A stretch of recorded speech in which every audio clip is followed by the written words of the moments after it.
Pangal daw kakabsat. Ayan. Ang ulam namin ay katuray. Galing pa ng Pinas yan. Galing ng Pinas. Ayan, mackerel. Pritong mackerel. Then, longganisa. Buhay abroad, guys.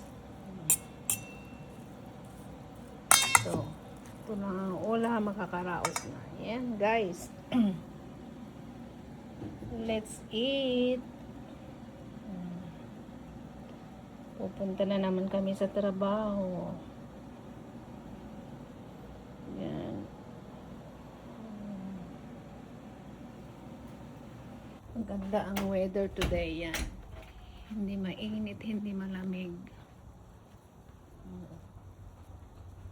Ito ang neighborhood namin, guys. Neighborhood.